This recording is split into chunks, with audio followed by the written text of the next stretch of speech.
Hey there, G3XE here, and here's a little dungeon workshop video about the character from one of my campaigns called Rorin Blunderbutt, and this is the model I used for him.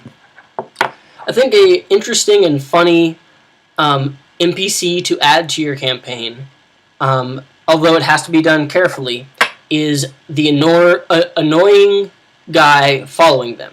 They're kind of like clinging onto him. You don't want to do it in a railroady sense to be like, he's the quest giver, and if you don't take that quest, he's going to follow you and be like, take my quest, take my quest. Players are not going to like that, and they're probably going to lash out and try and kill him. I think, though, that an NPC helper that inspires people to roleplay is someone who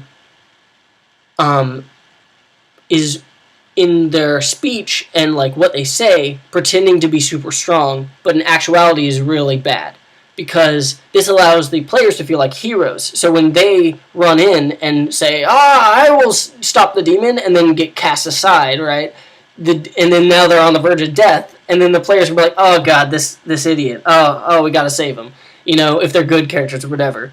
This specifically works with good characters, because this was in a campaign, the climactic session, or it was over 2 sessions, but the climactic event of this campaign, these characters had been going into, they had passed the Bloody Gate, which was this gate built by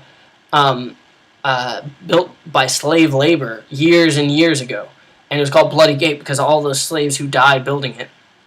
That civilization has since fallen, but I thought it had cool remnants, or cool fertile soil for cool dungeon delving, right? This old civilization, the haunting memories of the horrible things that they did to their people, lessons to be learned, relics to be grabbed.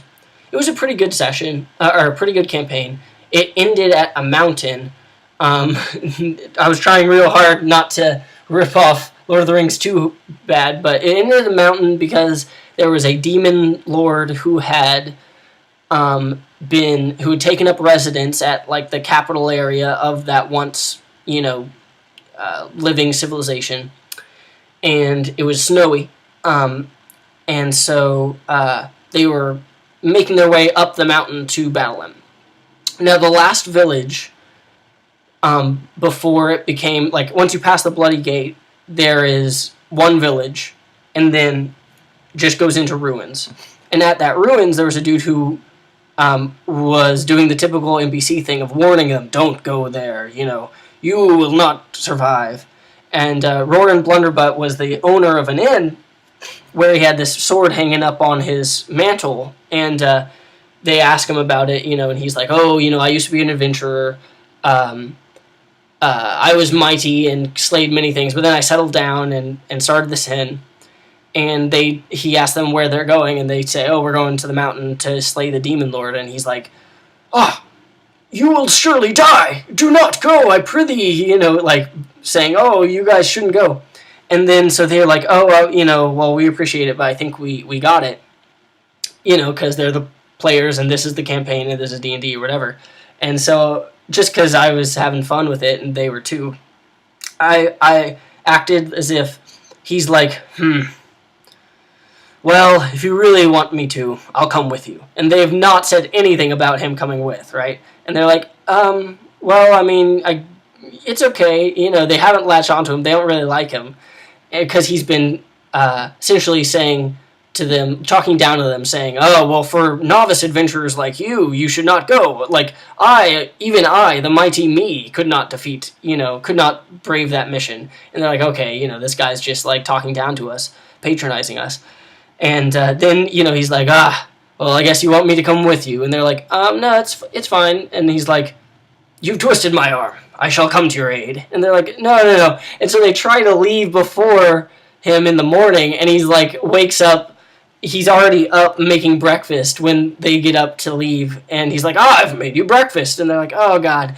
Right? So he ends up coming along, and just the whole time, he had very bad stats, and he's just kind of, like his name says, screwing things up, right? He's, when there is a ice cave with hideous noises coming from it, he rushes in and yells, right?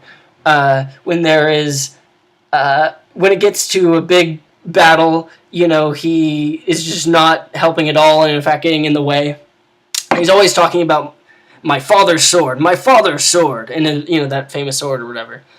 And so the story of him is that he's kind of he's I guess, liar, right? So he makes up all this BS, and he's not really that great of an adventurer. Think Zap Brannigan from Futurama, right?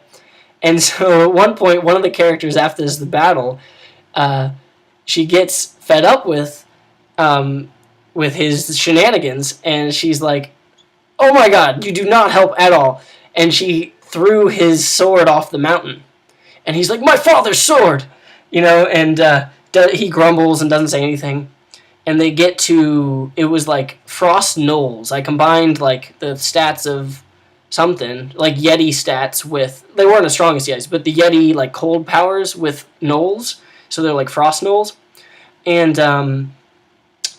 they had these crude weapons that they'd been making because they were preparing for the adventurers. Because the demon lord had secretly, there was a magical item that they had that they liked, but it was secretly had a demon inside of it that was always watching them, so he could always know where they were.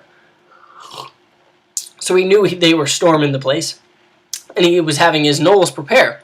And so they had these crude weapons they'd been making, and so the dude Rorin, Blunderbutt grabbed one of those swords, right? And then, after they've all slayed the demon prince, or the demon lord guy, he had done his typical, all he did was, almost get knocked off, and they had to come, lift him up. And she takes his sword again and throws it off, and he's like, "My father's sword!" And they're like, "Oh, God, okay, this guy's just full of crap, right? This guy's just hilarious." They really did love him. You have to really feel, if they honestly dislike him, or if they, in character dislike him, but they think he's funny. The latter case was for mine, but... don't railroad them. If they want to kill the character, let them. If they want to ditch the character, let them. But it is a good way to make, for at least one counter, make the characters feel like badass heroes when you have an NPC who talks about how great he is in battle and then has miserable stats and does not do anything, and in fact makes the battle harder for the players and requires help, right? He's like, "Oh God, save me! My father's sword!" So that's Rorin Blunderbutt. That is an NPC. Tell me if you guys use him in your campaigns. Tell me what you think. See you in the next